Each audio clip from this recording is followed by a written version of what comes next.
Hello and welcome to Nightline. I'm Jana Muhammad Zaki. The top stories. No more hidden charges when purchasing air ticket from June 1st, says Mavcom. And Theresa May announces she will resign on June 7th.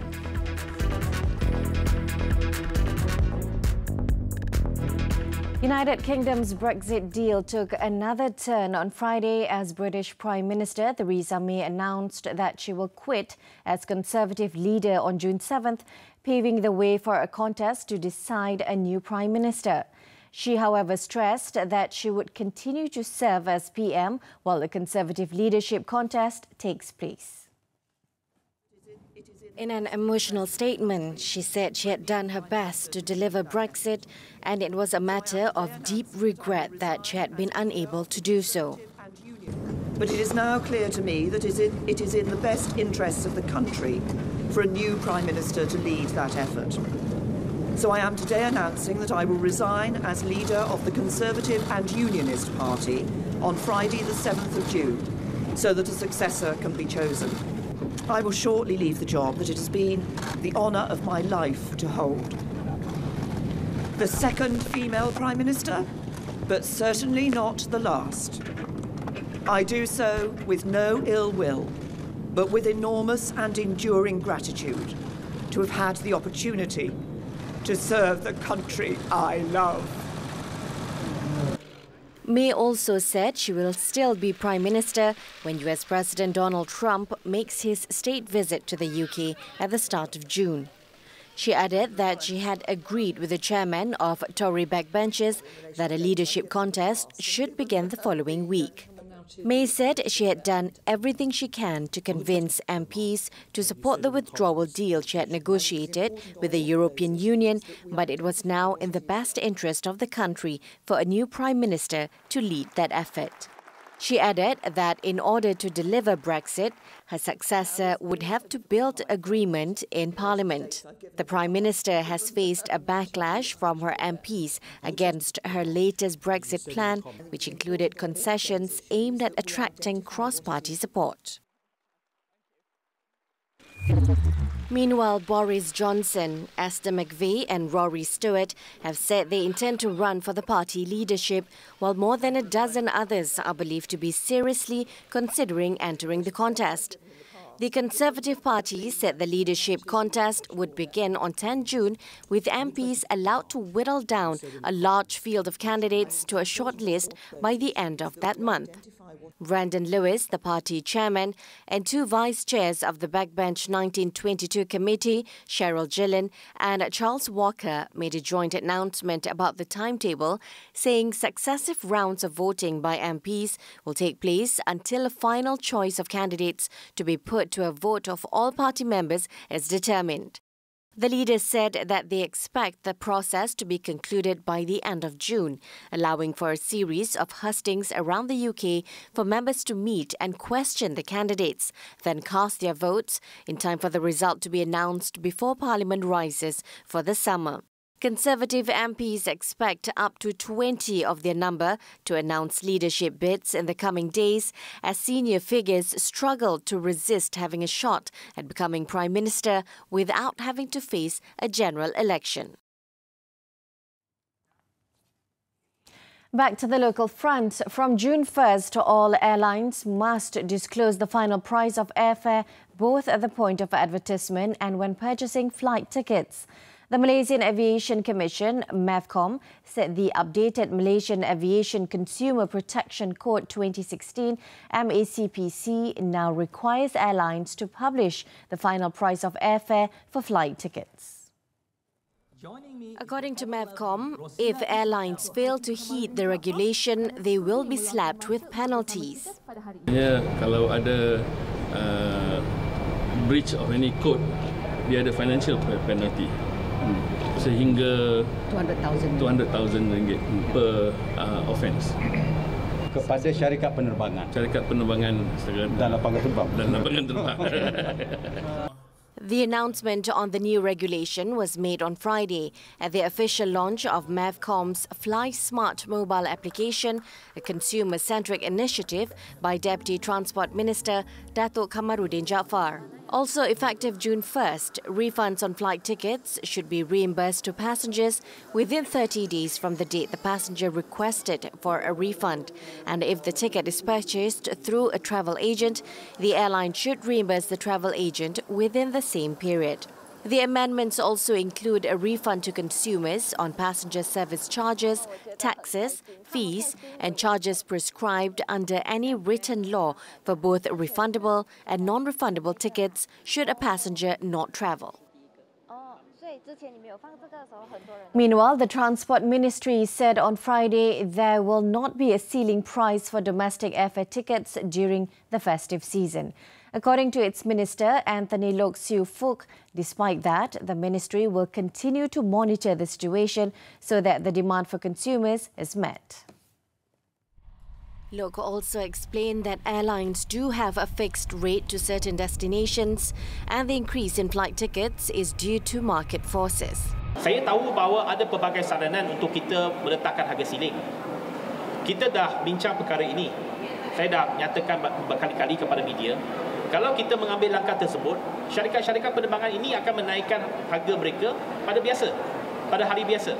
Maka mungkin untuk hari perayaan kita akan ada satu harga yang lebih tetap ataupun harga siling. Tetapi ini akan memberikan kesan kepada hari-hari biasa. Dari keseluruhannya, dari harga kebiasaannya, mereka akan meningkatkan harga purata mereka. He said this to the media after launching a new express bus at the Tasik Selatan Integrated Terminal TBS in Kuala Lumpur. According to the minister, the new service will offer 10 ringgit discounts to travellers from Klang Valley to Kota Baru, Kelantan.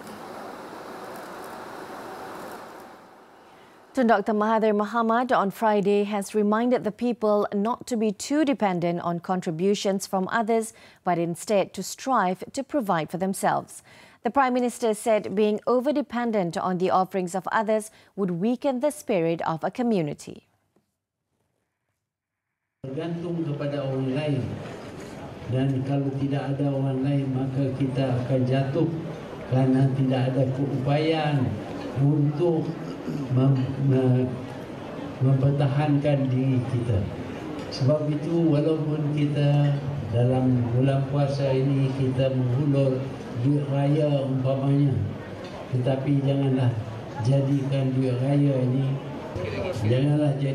raya ini sebagai satu punca pendapatan. Masa kecil tak apalah, bila dah besar itu belajar untuk cari duit sendiri.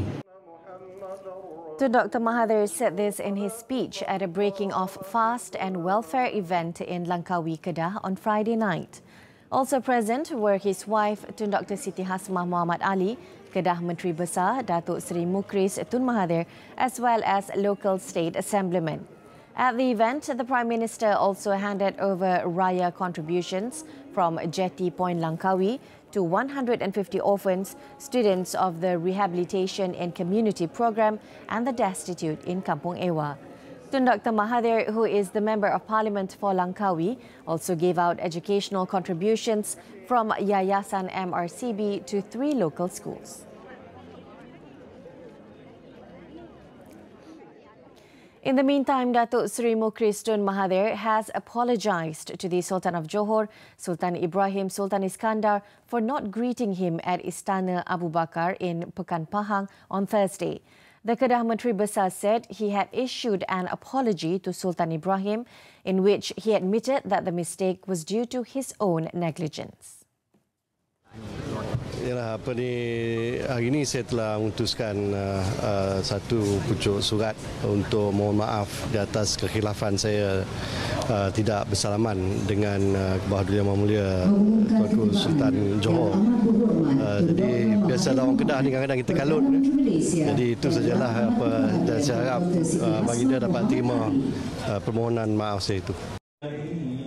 On Friday, a 14-second video went viral in which Datuk Seri Mukris was seen not shaking hands with the Johor ruler and his son, Tuanku Mahkota Johor, Tuanku Ismail, during the 5th Sultan of Pahang, Sultan Ahmad Shah Al-Musta'in Billah funeral ceremony.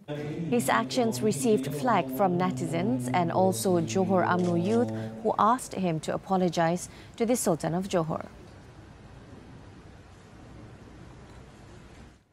The Inspector General of Police on Friday announced that policemen who reject bribery will be given a letter of appreciation and immediate promotion.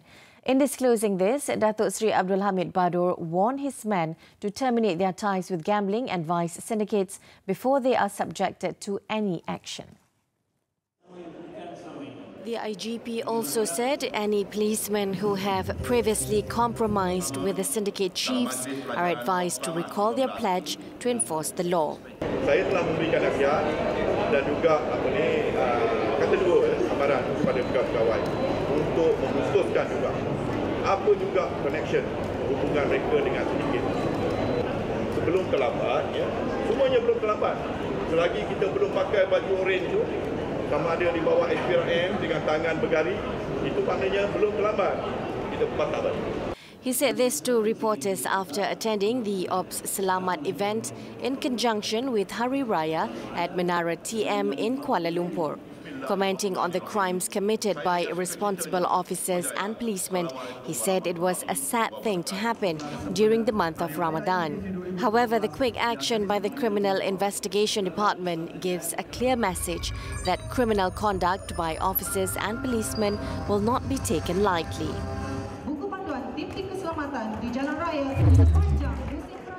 On a separate matter, the IGP also guaranteed the safety of businessman Low Teck Joe, better known as Joe Low, and his family if he returns to the country.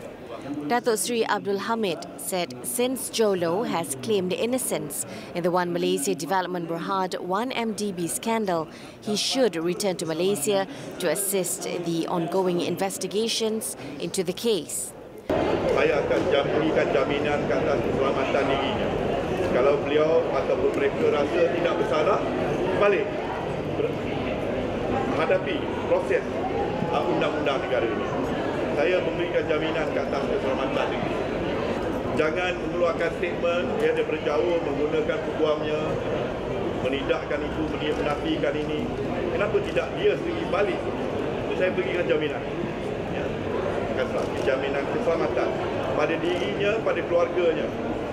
Datuk Seri Abdul Hamid also said while the investigations into the 1MDB scandal was ongoing, his main focus was to bring Joe Low and his 6 right-hand men out from hiding. When asked if it would be possible for police to repatriate Joe Low, who is believed to be hiding in China, out of the country, the IGP said police can invoke the Anti-Money Laundering, Anti-Terrorism Financing and Proceeds of Unlawful Activities Act 2001 AMLA and seek assistance. The Kuala Lumpur High Court on Friday has ordered Datin Seri Rosmah Mansor to abide by a notice requiring her to declare her property acquisitions as part of investigations into alleged money laundering activities. Judge Muhammad Zaini Mazlan said this after dismissing Datuk Seri Rosmah's application to set aside the notice under the Anti-Money Laundering, Anti-Terrorism Financing and Proceeds from Unlawful Activities Act. Zaini, in his judgment, said the applicant's argument that she would be precluded from a right to fair trial was speculative and unmeritorious. He pointed out that the order was to assist the prosecution in the money laundering trial. The judge also said revealing one's assets does not predicate guilt against the accused. The court, however, said Datin Seri Rosmah's right to silence and privilege against self-incrimination would be accorded to her during the trial.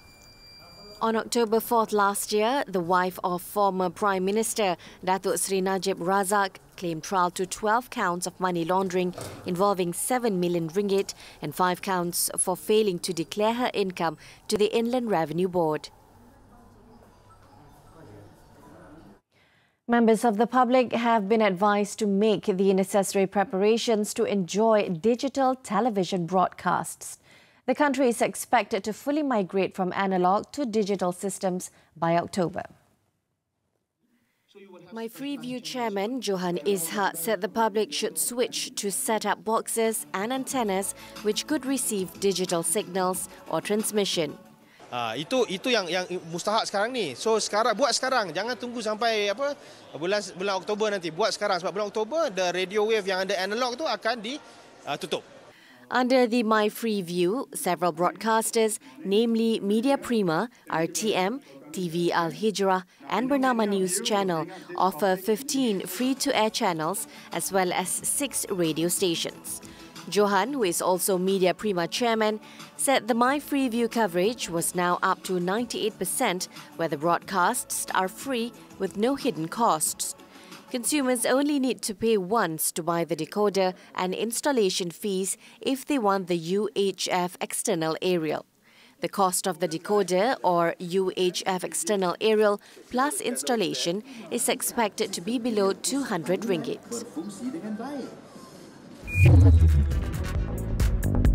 When we return, arrest warrant issued for Hassanah after no show in court. Details next.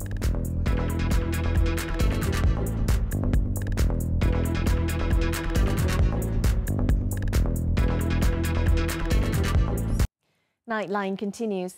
The Kuala Lumpur High Court on Friday ordered that a warrant of arrest be issued against former Malaysian External Intelligence Office Director General Datuk Hassanah Abdul Hamid. The order was issued by Judge Colin Lawrence Sequeira as Datuk Hassanah had again failed to attend case management of the 50.4 million ringgit criminal breach of trust CBT charges against her.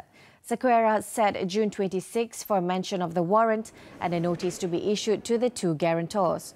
On October 25th, Datuk Hassanah was charged with committing CBT in her capacity as a civil servant, that is, as the Director General of Research at the Prime Minister's Department. She was alleged to have taken 50.4 million ringgit belonging to the government on April 30th and May 9th from her office in the Prime Minister's Department. The charges were filed under the Penal Code, which carries a maximum 20 years jail, whipping and fine upon conviction. In Pulau Pinang, a businessman and 2 others were charged in the Special Sessions Court for corruption on Friday with falsifying housing, sales and purchase documents 2 years ago.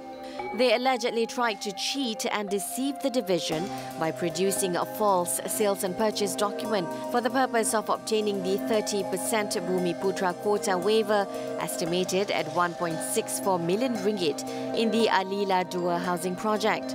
The charged were framed under Section 420-511 of the Penal Code and read together with Section 34 of the Penal Code. The accused were granted 20,000 ringgit bail each with 1 guarantor, and the court set 28 June for mention of the case.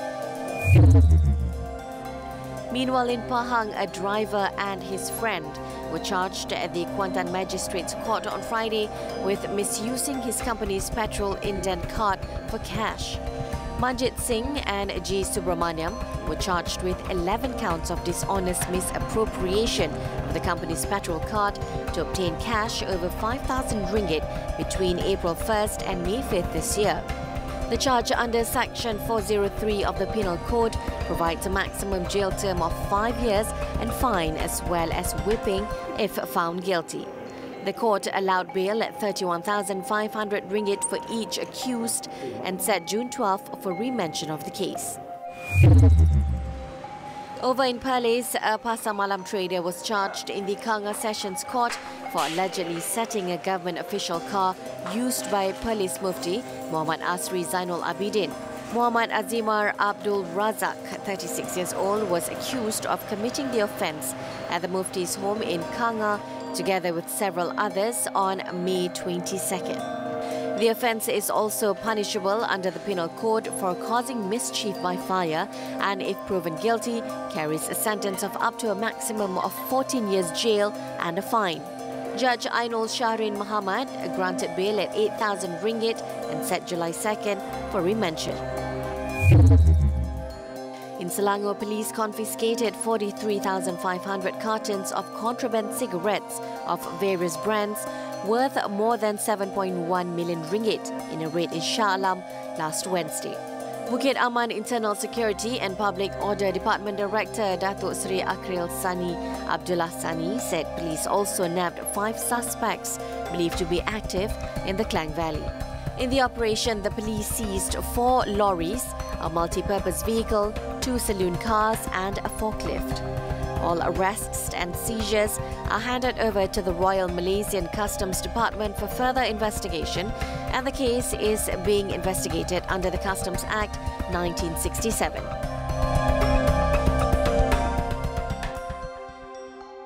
About 2 million vehicles are expected to use the Plus highways on each peak days during the forthcoming Aidilfitri season. Plus Malaysia Berhad said this would translate to an increase of 18% compared to 1.7 million vehicles on regular days.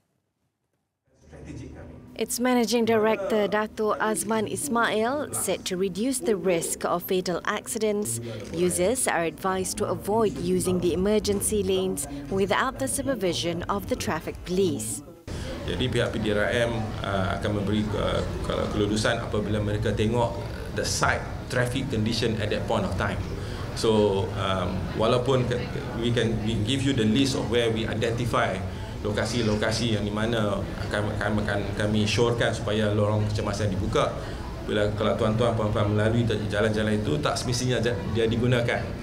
Pihak PDRM lah akan membuat keputusan terakhir. Dato' Azman was speaking at a media conference in Petaling Jaya, Selangor on Friday to announce Plus's preparations in dealing with the expected increase in traffic during the festive period.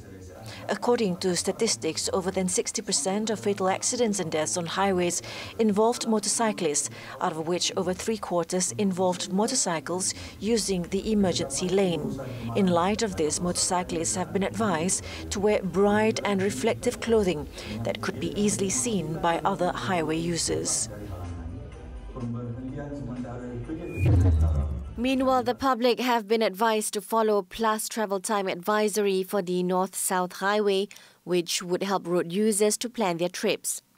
For trips between May 30th and June 10th, road users travelling from the Klang Valley to distant destinations such as Perlis, Kedah, Pulau Pinang, North Perak and Johor are advised to be on the highway before 10 a.m, while those driving to nearby locations like Negeri Sembilan, Melaka and Selangor should get on the highway after 10 a.m. On Aidilfitri toll discounts, Plus said it would be announced by Works Minister Barubian on May 28th. Plus will also close 73 of its reload lanes between May 30th and June 11th.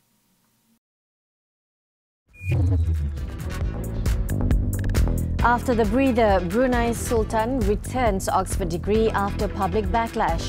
Details when we return.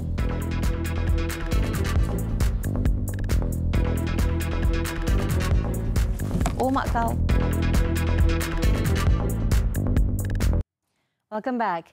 In London, the Sultan of Brunei Darussalam, Sultan Hassan al-Bolkiah, has returned an honorary degree awarded by Britain's Oxford University on Friday after a global backlash led by celebrities including George Clooney and Elton John for proposing the death penalty for gay sex and adultery.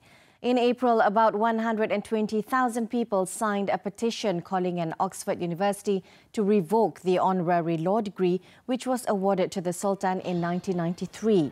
Oxford University said on Thursday that the Sultan had decided to hand back the degree earlier this month, while the decision to award it was under review.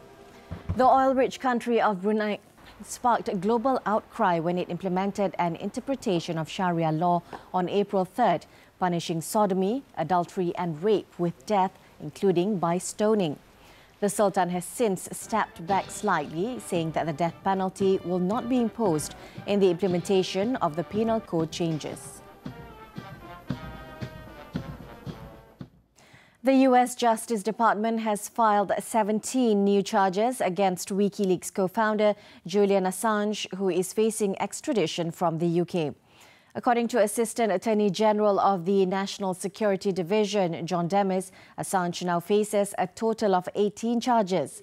He was previously charged last month with one count of conspiring with ex-intelligence analyst Chelsea Manning to gain access to the Pentagon network.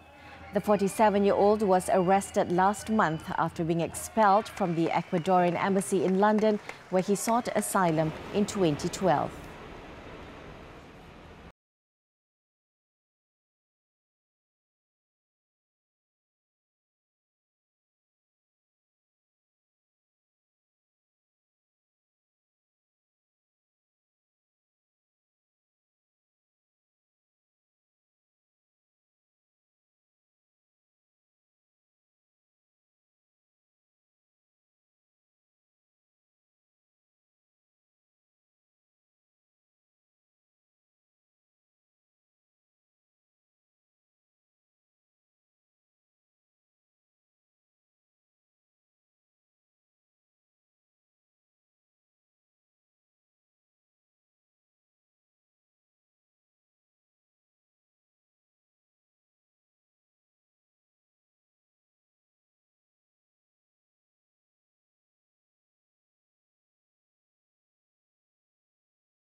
When we come back, action from the Super League. Stay tuned.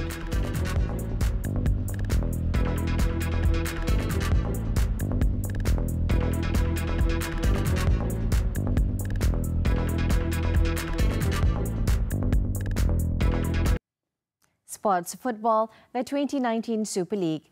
Only one match was played on Friday night. Terengganu climbed to the 5th spot in the standings following a 1-0 win over Selangor. The only goal of the game came seconds before the final whistle when Kaisar Kunan put the ball into his own net following a low cross from the left side. With the win, Terengganu jumped to 5th with 20 points, 2 points behind Selangor after 15 matches. Meanwhile, another match between Pahang and Felda United was postponed following the passing of the 5th Sultan of Pahang, Almarhum Sultan Ahmad Shah.